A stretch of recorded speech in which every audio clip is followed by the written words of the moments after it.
Hello, good morning, good afternoon, and good evening. I'd like to welcome you to another episode, another panel in our gender data gap and startup ecosystem.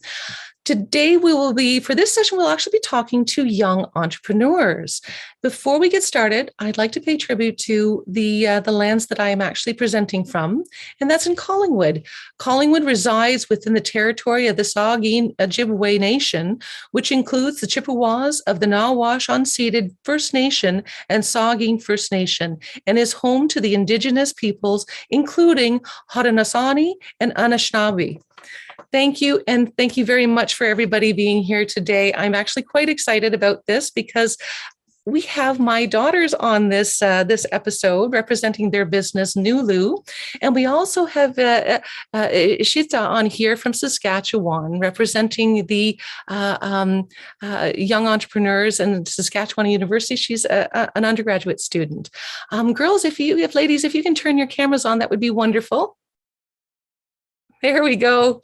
I'm going to start with you, Ishita. If you can just give us a little bit about yourself and your organization. Yeah, hi everyone. I'm tuning in from Saskatchewan, like Cindy mentioned, on the beautiful Treaty of Six territory land. I run a Choice Saskatchewan, which is a nonprofit organization that achieves, basically tries to bridge the gap between students and meaningful opportunities in their local areas. Alongside, we offer mentorships, scholarships, and essentially professional development training to students who are interested in learning more about their future and finding a pathway for themselves. That's spectacular. Thank you so much. Annika, why don't you go next?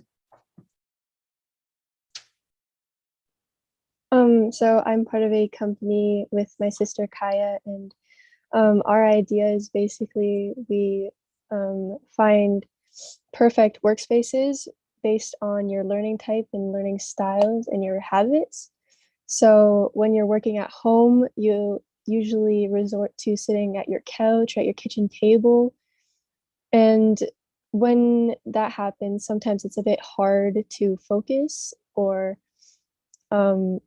do what you need to do properly.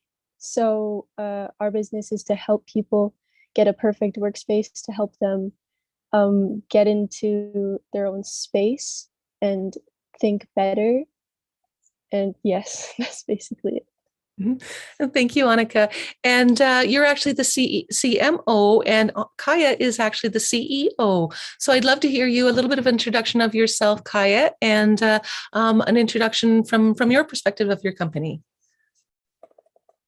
So hello, I'm Kaeya, Kaeya, and as Cindy has said, I'm the CEO of Nilu, and as already Annika said, we were basically shaping a workspace to the person themselves, because it's a bit hard with working on a couch because it's not very comfortable, and you might get a sore neck or something. And so it's nicer to have a workspace or something to work with, because everyone has different learning styles, different types of things that you might like help with learning, help with understanding, help with focusing in class. Because for a lot of people, it has been very stressful for online learning. It's very different, actually, very different. But I think we might be able to get used to it and maybe even enjoy a new lifestyle or a new workspace as we make. Right, because there's always the homework side of things where you want to play around with that. This is a really important question because I kind of consider entrepreneurs to be a little bit superhero, right? Everybody has that idea of wanting to save the world a little bit. And we all have our origin story. So my origin story, I actually sold anything I could get my hands on. I would repurpose things to be crafty, and then I would sell them to my grade school friends. I started my first company when I was in high school, sculpting ice cream. I did all the marketing and everything for myself. I called it Register restructured the company. I called it Frozen Euphoria, freeze the experience. And I was able to build this company up on scale and taking corporate clients where I was bringing in upwards of $500 a cake because it was in demand. So again, everybody has their origin story, and there's a path that we follow. What is the real reason that you followed that started your entrepreneurial journey? I'm going to start with you, Ishita. Yeah, I mean, I think if we focus on like my company, then the primary reason was just the fact that compared to other provinces in Canada, compared to other even countries, kids did not have access to many opportunities. And myself included, it was so hard to find things on Google, even learn about, what's even available in your local community. But that was just an idea. And I think the person who really propelled me to go towards it, and she didn't even know about this, was my own mother. When I was little, my mom ran her own coaching center because she's an educator. And she was my first ever real definition of the word entrepreneur. So just watching her manage a family, manage her personal life, manage side, and running her own coaching center was perhaps the biggest motivation, and definitely my first taste of entrepreneurship in a way. It's kind of sort of through her. I love that. That's infused. The response is infused with what inspired you to start, and then who inspired you at the same time. Kaeya, I'm going to ask you next. What started your entrepreneurial journey? It was probably, my sister had like an amazing idea, inspiring, I would say.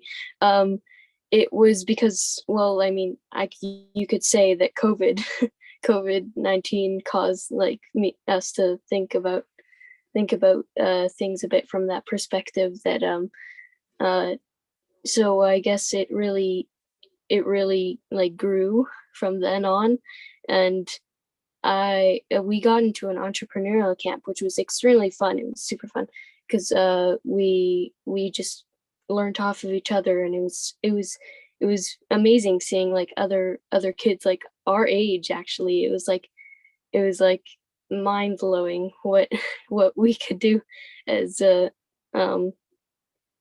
young entrepreneurs and stuff. And so I think that really COVID, I guess, but also I'm very inspired by my mom every day because of all she does and how she handles like everything, like calls like every single minute. It's like ticking the time. It's like, oh my goodness, the stress. I can't even handle like homework and projects, and she can handle like all of this. It's really amazing, and it's just inspiring to watch every day. I appreciate that. Thank you. And I do want to give a shout out to the global entrepreneurial camp that you guys attended. And I'll make sure that's, I forget, Jessica, and what was it? It was the Power Project, right?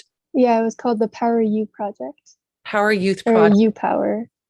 And what we'll do is we'll add information and links to that in the after the follow up that we have, because I think it is an absolutely spectacular, amazing program.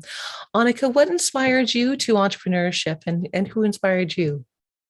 I think for me, it was when I was in second grade at the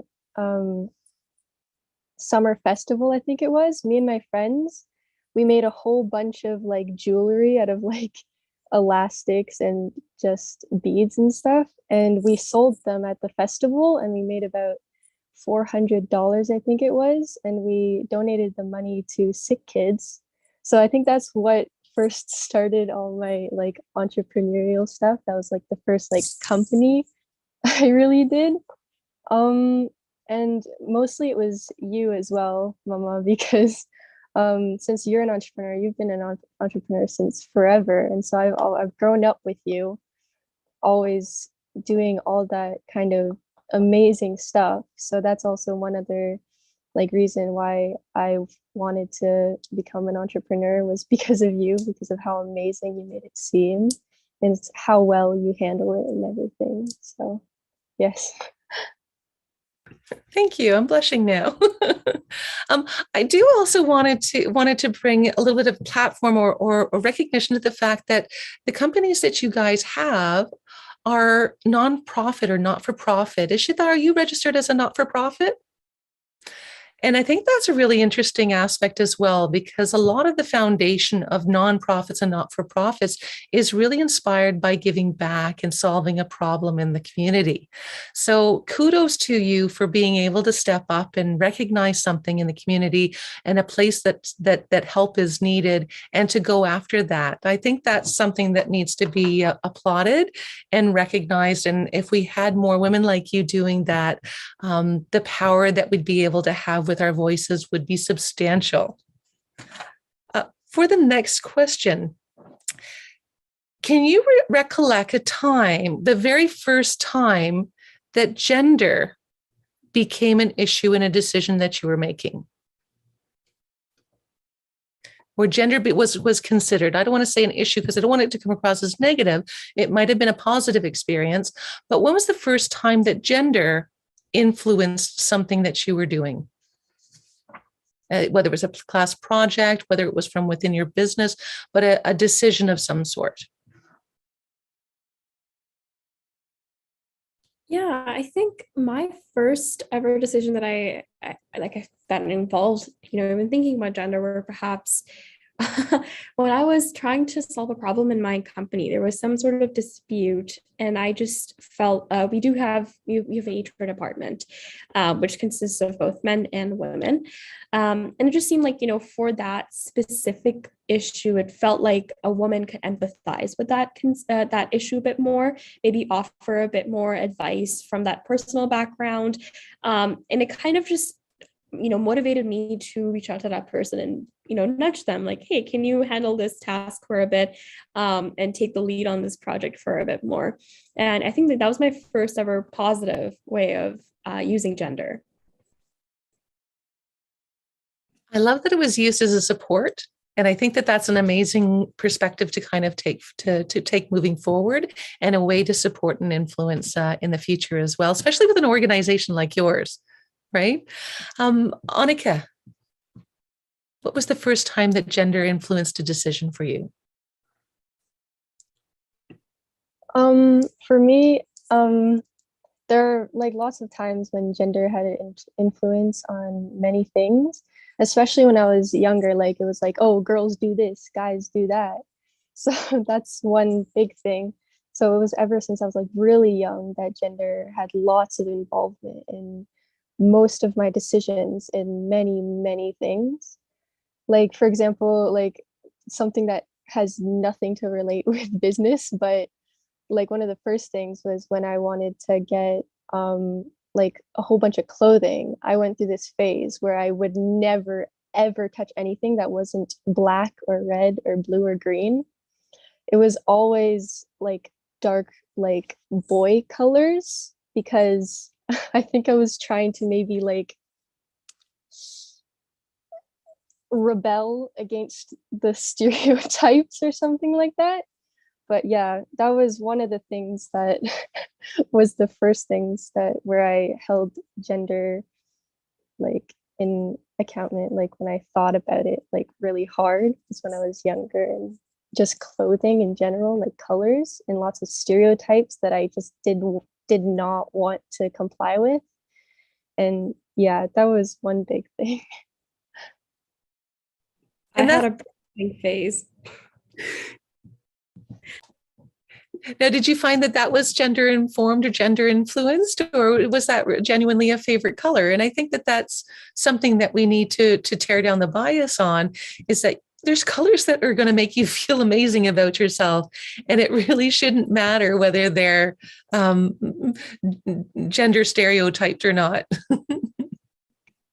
Yeah, because my favorite color was pink that entire time. So that's also one of the parts that was a bit ironic about it. So yeah, I just kind of avoided it, even though it was my favorite color. It was just because of how stereotypically it was a girl color and everything. And Kaeya, for you, when was the first time that you noticed gender in a decision that you were making?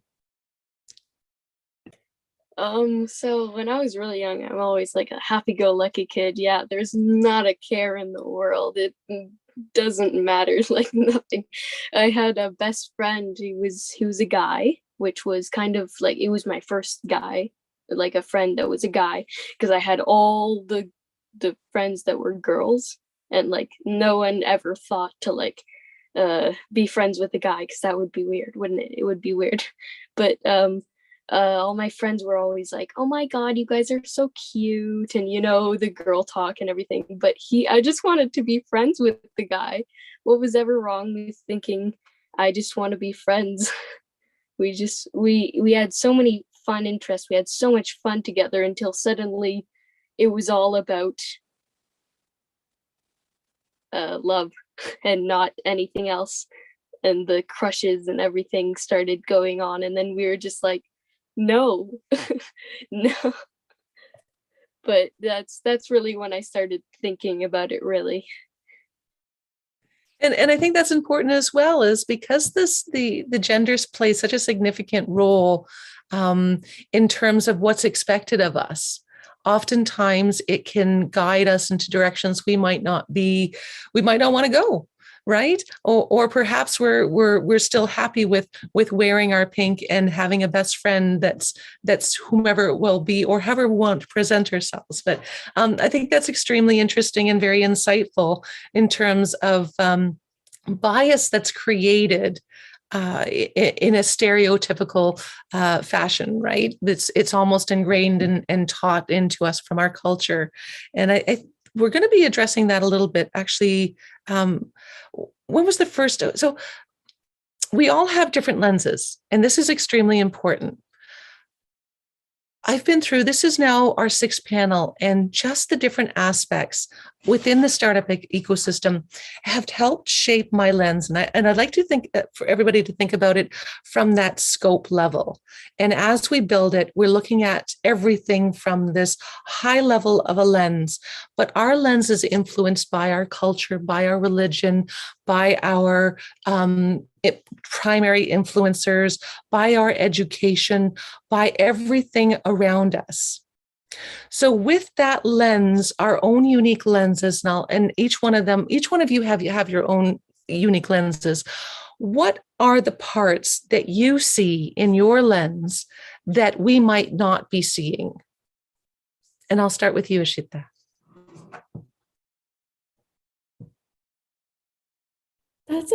That's a really good question to ask. I think perhaps in my perspective, it's hard to answer this question, to be quite fair. You might like want to consider the fact that I'm a student, and the fact that my priorities differ from time to time. So when I'm looking at the startup ecosystem as well, you might want to consider who is in power.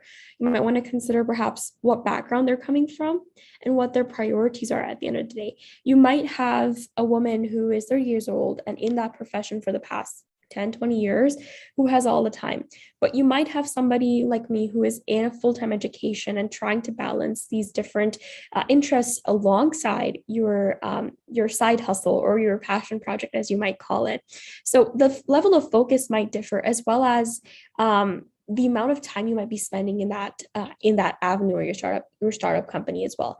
Doesn't mean that you value it any less than your education or your any other clubs or perhaps any other activities that you might be interested in. No, it might just become a factor of learning how to prioritize. And I think that's where my lens perhaps might differ from somebody who's in high school, somebody who's in middle school, somebody who has a fully fledged out career and who's very well established in their line of work. And that's the balance part of it too, right? Because you have all of these influence coming in. And I usually tell this story of my youngest daughter who's here. So Kaeya actually came to me, I guess it was about 2 years ago. And she showed me this picture, very excited. I finally understand the difference between equality and equity. I didn't. At my age, I didn't. So it was one of those things where I had that visual that she placed in front of me, and there were these 3 equal boxes and a wall. And on the other side of the wall was a game. And a man stood up on that box and he was able to see over to the other side.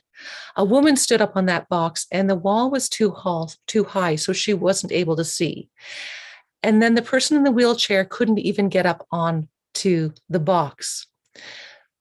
Equality is not what we're looking for. We're looking at equity. We're looking at infusing. So some of the buzzwords that we've been gathering from these last couple of days are that as women, we're trying to infuse our influence. We're trying to put gender influence and diversity influenced businesses when they're just starting. So you all have the added benefit of being students. So you have that power of a voice that's just starting to be heard.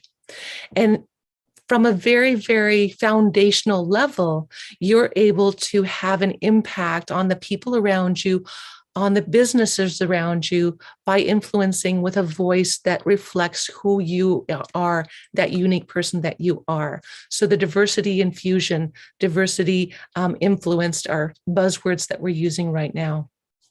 So Kaeya, with that little refresher of memory there, what part of the lens are we missing from your perspective? Or can you add to it? So I'm not sure if this is specifically me, but a lot of people actually probably are hiding behind a mask, maybe trying to pretend to be someone that they're not. I have done that many times, because society is evolving, everyone's changing, but somehow I was trying to force change instead of just letting it happen. So I've always adored unicorns and cats and stuff like that, but everyone's always wearing like black, and like you have to be like fancy and everything. You have to be very closed off. It seemed to me very closed off, wearing it didn't feel right to me, but I wore it anyways.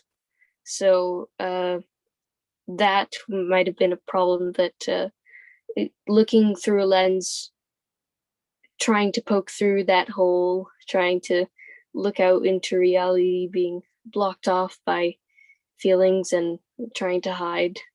But I've realized that I can be both things. I don't have to want only one thing. I like black, but I also love pink. I also love purple. I also love bright colors and neon, but that doesn't make me like odd. Or if it does, I think that's the thing that I like about myself.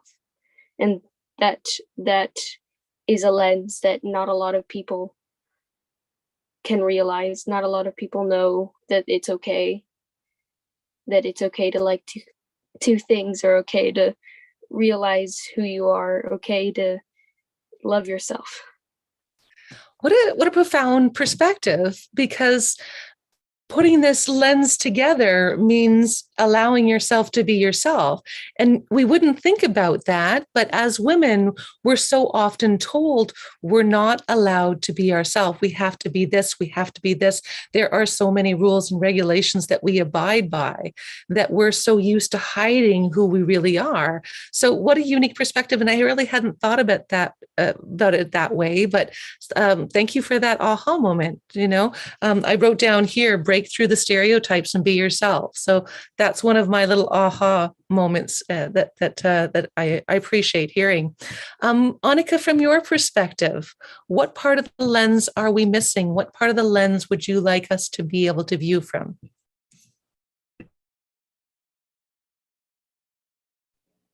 For me, I think that I have a similar perspective to both of my other panelists here. I completely agree with what both of them have said, like totally, like altogether. For me personally, I think that that lens, um, honestly, it really sometimes it's hard to comprehend why there is the separation between like the both like genders, because it's just the difference is just like we have different bodies, we like work differently, but I don't know why we have to be so separated just because of our differences. I think everybody should be treated um all the same despite our differences, and just like I think everybody thinks that way, but it's just I think everybody should like acknowledge that that's how everything should be, because like it's so much harder for some people to do some things that are so much easier for other people to do, and it's just completely unfair that some people don't have the resources or just can't do some things that other people can do because they don't have the resources or they don't have the capability to do it because of their situation. So that's my viewpoint on that. And I think that's very powerful, and it leads into the next question, because I think I'm actually hearing an evolution of thought as we go through the questions. Has this started to make you think about what your next step might be, even if it's a small one? Ashita. Yeah, no, I think it might not be necessarily a small one, but it's definitely a bigger change for me and my family personally, because I am a medical student aspirant. So definitely, keeping this nonprofit alive, making sure that I'm able to balance this, get a medical degree, settle down hopefully in my life, run a clinic, and also be able to delve into this altruistic side that I have in me. I know that so many people try to I don't want to say make excuses, but perhaps justify not having the time to give back to their community, because for them it's like, okay, I have a 9 to 5 job, then I have to go back home, I have to do the dishes, do all my chores, spend time with my family. What time do I have left to give back? So I think maybe not a small step, I'll take it slowly for sure, but I definitely want to see myself being able to balance all these avenues and actually show the person that, hey, you actually can balance all of these things out and you can keep your passions alive. And you don't have to get bogged down by what society expects you to do or what is the more, I guess, more understood and more comfortable choice. You can be a little bit hard on yourself for a change. Thank you. And I just from the medical side, I think this might be a great place to actually bring up a few books. So this was one of the books that really inspired me to put this summit together. It's Invisible Woman: Data Bias in a World Designed for Men by Carolyn Criado Perez, and it started creating aha moments where I didn't realize they were there. And I use the analogy, when I was a child, very young, probably about 3 or 4, I believed I could fly. There was nothing that anybody could convince me differently. I knew I could fly, to the point where I remember distinctly jumping off anything that I could find to show my brother, to prove to my brother, I'm like, I flew last night. I remember the sensation of the wind in my fingers, the wind in my hair. That idea got left in my 4-year-old brain. And at 20 something, I think all of a sudden I had a sensation. I had my hand out the window and I'm like, I didn't actually fly. Now, I knew between 4 and 25 or whatever it was that I didn't actually fly, but I needed to have that new sensation and realize that didn't actually really happen. It was a new lens, right? And I see that as the aha moments that we're creating now. One of the ones that I knew about from a long time ago was that cardio, women, we talk about the universal signs and symptoms of a heart attack being the crushing sensation in the chest and the radiation of pain up and down the left arm. The aha moment to that is that those universal signs and symptoms do not apply to majority of women. And the actionable side of that is on Friday, we have a wonderful panelist from Nigeria who's developed a cardio health platform specifically for women of color, because on the medical side, race also plays a very important part. One of the other books that I would suggest reading as well is called Unwell Women. And Unwell Women is a book, oh my goodness, let's just see if I can find, is by Eleanor Cleghorn, Cleghorn. It's also another amazing book, and one for your age group. And I don't know if anybody has actually watched Big Bang Theory, but I was a big fan. Yes. So Mayim Bialik is actually a neurologist in real life. And she wrote an amazing book called Girling Up. And it is specifically written by a woman for young women who are slowly understanding their body. So I would highly recommend that set of books, 3 books there, especially if you want to understand the science of yourself, because the biology of your cells, because I think that's an important element to what we're talking about, to our discussions as well. From that point, who needs to be recruited? If not you, who do you need to recruit to be able to enact change in your current environment? And I'll start with you, Ashita, because you've got this wonderful platform and organization that you've developed, which is all about the recruitment and support. Yeah, honestly, I think that if anything, we can start from younger children. Maybe not like kids who are 4 or 5, but perhaps kids who are in like grade 5 or something like that, who are just learning about their surroundings, who are learning about experiences that they would go through life. Because if anyone who can share those experiences is people around them. A 10-year-old or a 13-year-old can actually give advice to one of their friends who's also going through puberty, who's experiencing those changes in their body, who can probably guide them a lot better than any web page on Google or a YouTube video or any book might do. So definitely starting from like younger kids. Another person I can probably think about, when it comes to really ensuring that we are uplifting as many women as possible, especially like considering today is International Women's Day, probably housewives. We always have this connotation in our minds that housewives are just at home. They don't have a job. When in reality, you do a lot more work at home probably when you're running around, you're trying to do chores, you're trying to make sure that everybody in the house is well kept and for. But by giving housewives a bit more of a purpose, by giving them a break from their monotonous lives more often than not, we might just be able to inspire a whole new generation of women who are able to lead these changes. Because I agree with you.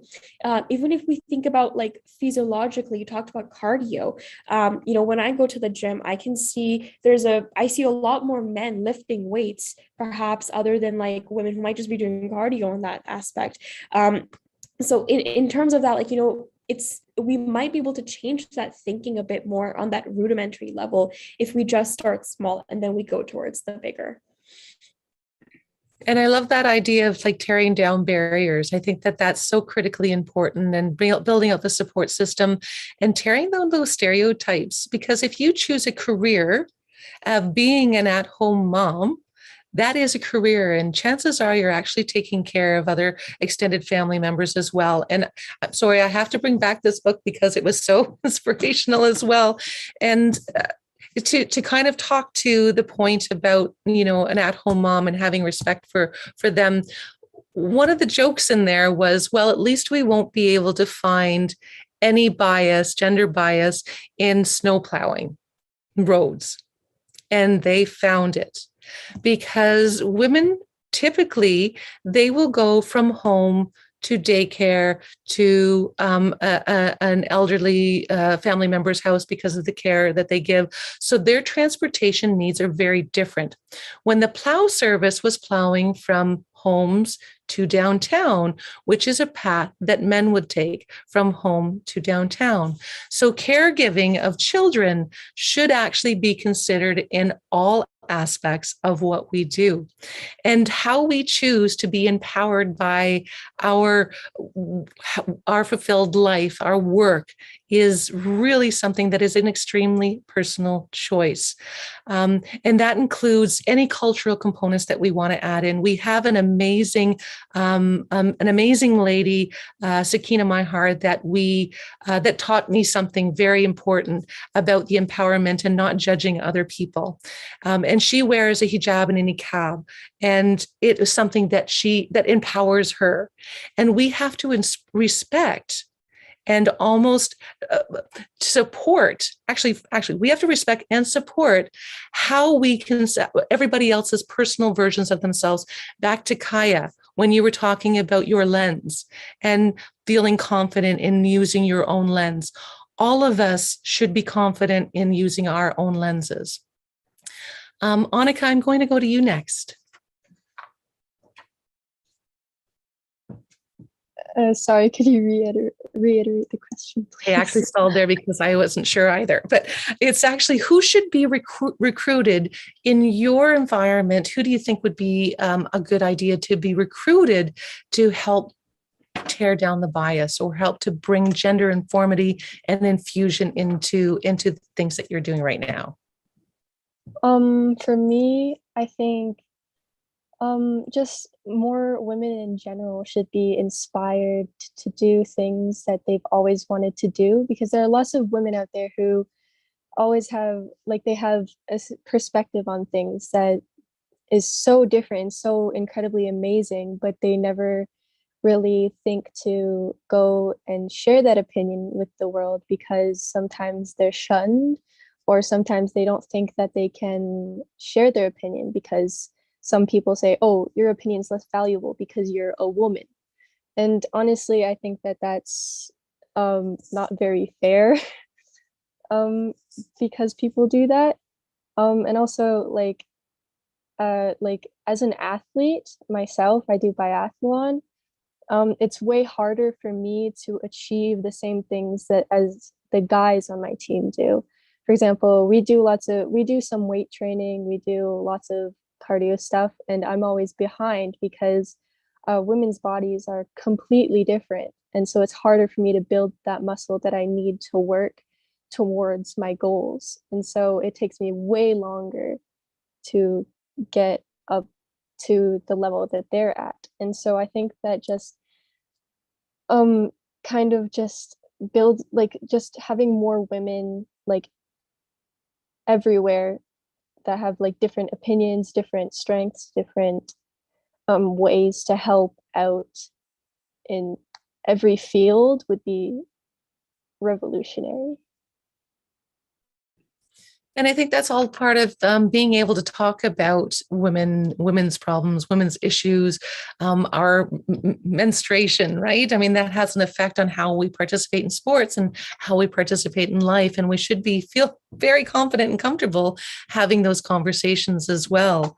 And I think that might be, Kaeya, I'm sorry, Kaeya, did I ask you from your perspective who you think should be recruited? I have not. Kaeya, who should be recruited? I was really excited for this question because it's the only one that I actually was sure about what I was going to say. But I really think teachers and schools and education, because no one really talks about it like ever. They talk about bullying and different, like, people in different stuff, but not really specific to gender. They don't really talk about it, but it still happens.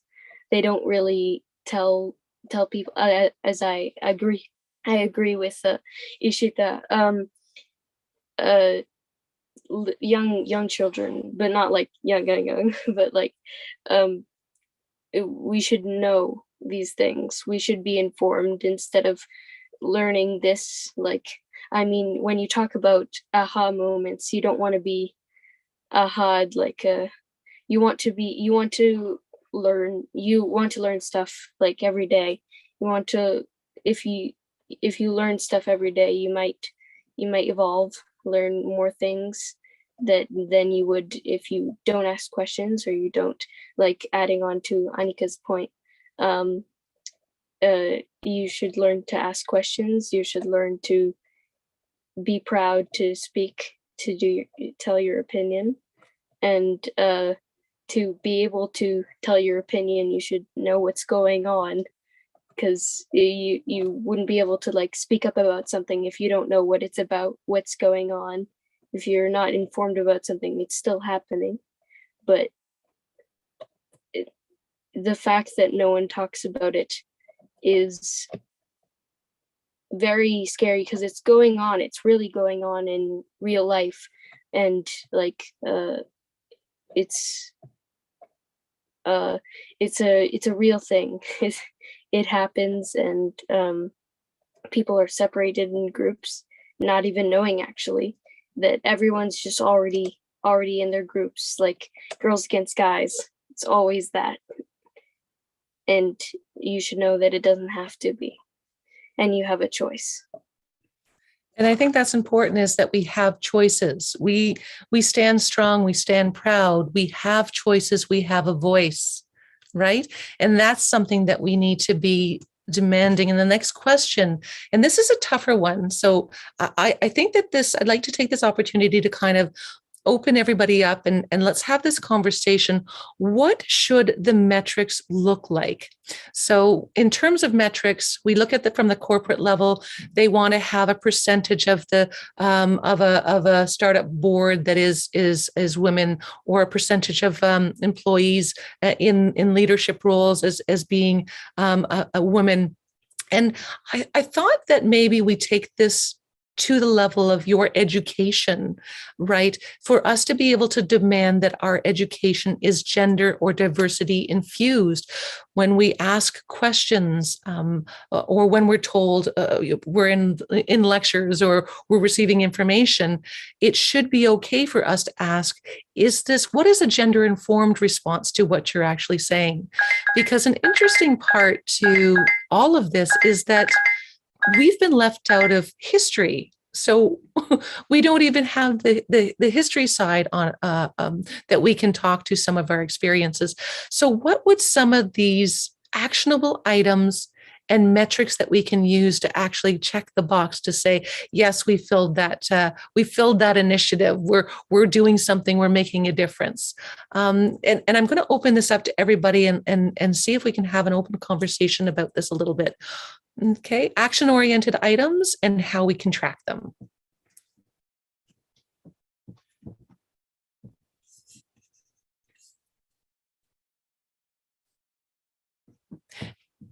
Maybe Ishita, if you can start. So let's just take about it, because you're in university right now, you're in second year, and you're in one of the most important, the medical path, right? And we are stereotypically left out of majority of research studies, including COVID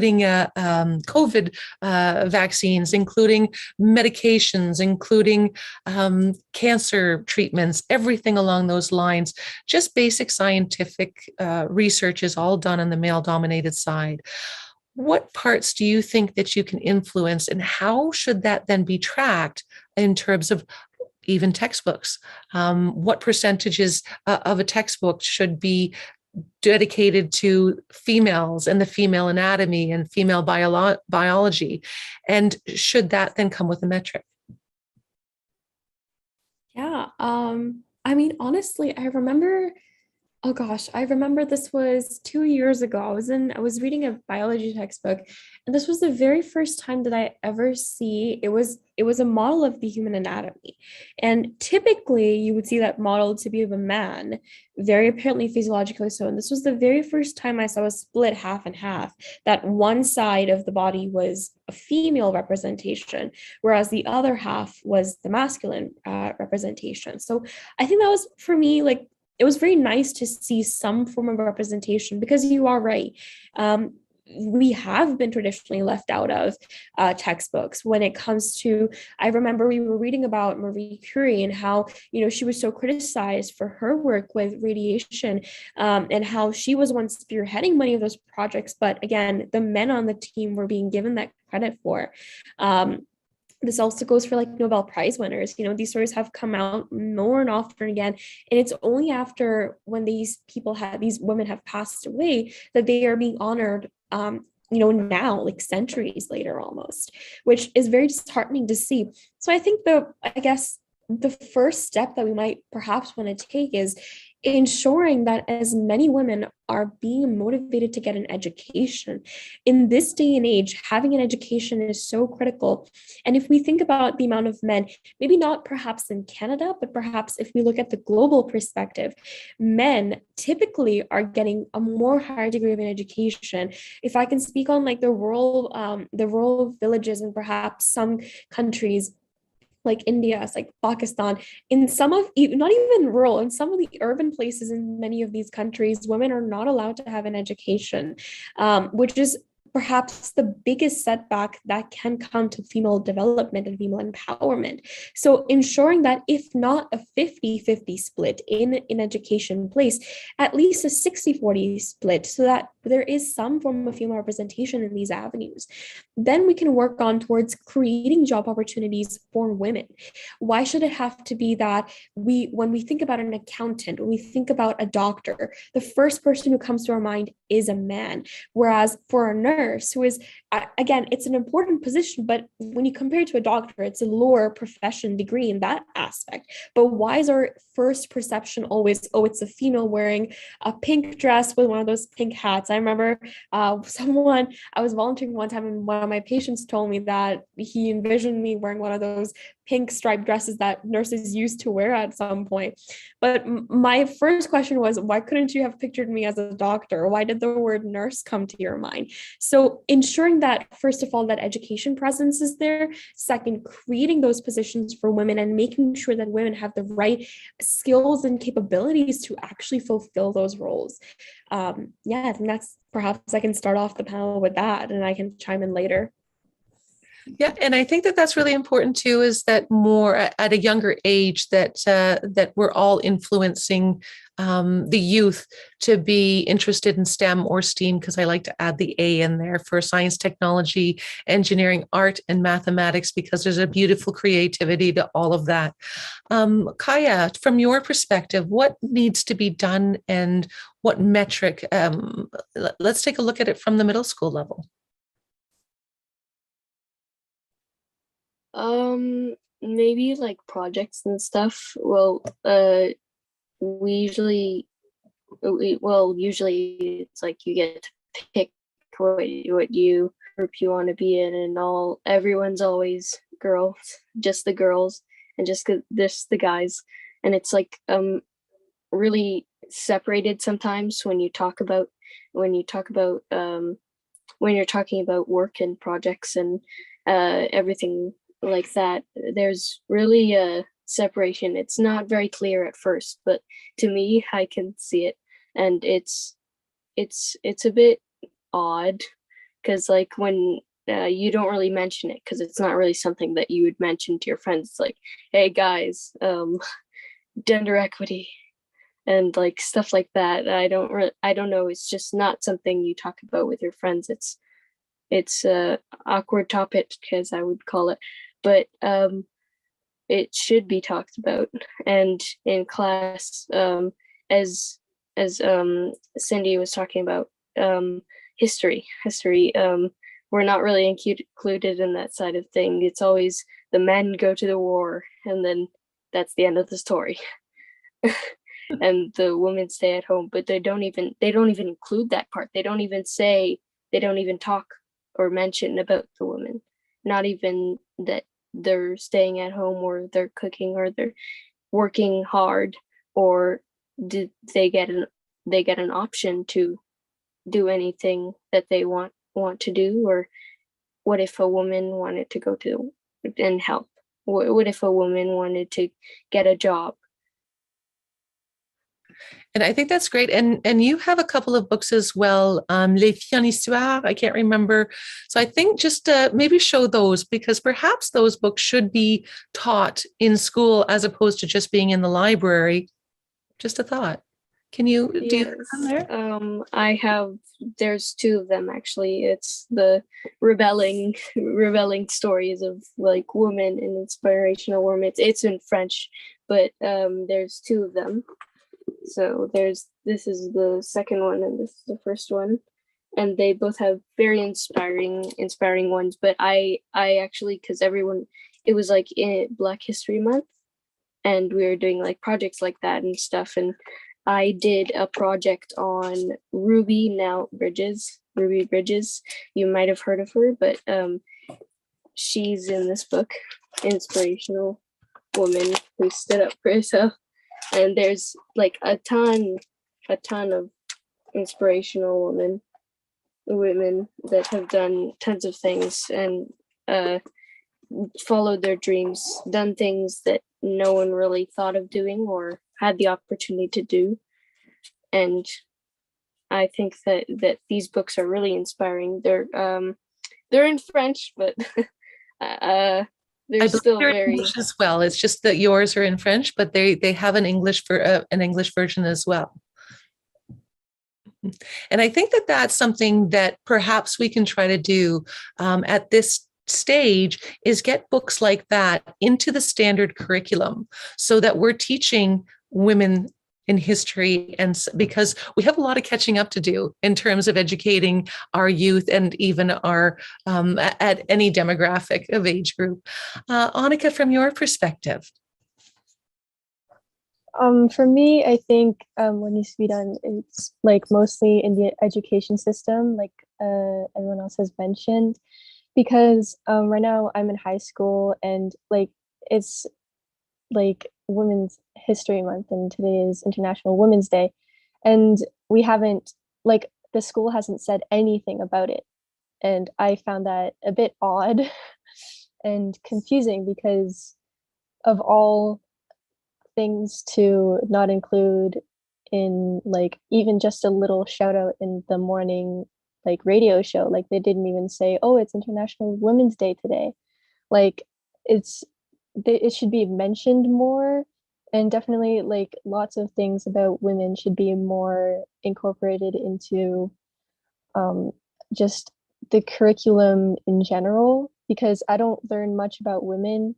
And so, because for me in history, I've always been learning about men and everything, and all the projects, like, it was always, everybody chose men except for a few. Me and my friends, we went out of our way to go and search for women to do our projects about, because all the options, because our teachers gave us options of who to do our projects about in the specific times, and it was all men. Like, not even one woman was an option. So me and my friends, we went up to our teacher and we were like, why are there no women here? Like, are we allowed to do like a woman for our project? And she was like, oh yeah, sure, go ahead. But it was just so it wasn't frustrating, I don't think I would use that word, it was just a bit Disheartening. Yeah, disheartening that there were no female options to choose from for our projects. And like, it was just weird, because there are lots of inspiring women that we could do projects about, that they could have added into like the options or just taught us about, but they just did not do so. But I think that honestly might even stem from the fact that if we think about information available about women in our history books and like just even like Google searches, there isn't much information available. So it almost becomes like a discouraging factor. I mean, like, if I look back onto, I did a project pretty recently about one of a biological historian, biological member who conducted a study on like cholera, for example. I only found a masculine member. I'm sure there was female individuals who were part of that team, but there was absolutely no information, which again, would be like a discouraging factor, which might propel people to consider perhaps going towards the men route, if that makes sense. And I think that that's That's a really interesting place to kind of leave on because we have a few minutes left, and I really want to leave this on an actionable item. And I'd like to go around from each of you and have you talk about. I'm hoping that this galvanized your idea on gender, and have helped you think of thoughts, think of actionable items to go forward with. So I'd like to ask each one of you what your actionable item will be moving forward from here to affect change in your current environment, and that could be through your business, or it could be a combination of your business and your educational place. Ishita, we'll start with you. Yeah, I have two major actionable items on my list. I'm just going to put them on my to-do list, actually. The first one definitely is to make sure that we are maintaining that not superiority, but at least female positions in positions of power. So, for example, I'm the CEO of my company, but making sure that the board of directors is majority female because we're trying to uplift them. And perhaps the second thing I would probably focus on really quickly is ensuring that we create a program that specifically teaches entrepreneurship skills to women, because I know that, there are classes post-COVID pandemic. I know I saw in Saskatchewan education boards that they're including classes on entrepreneurship, that they're including, those technical skills a lot more. But none of them are focused on ensuring that the emotional component for women specifically is catered for. Because, we might expect a man to just go out there and start up a company out of the blue. But for women, we have to think about restrictions. We have to think about the amount of time it's going to take, and the fact that there does become an emotional factor to all of our decisions at the same time.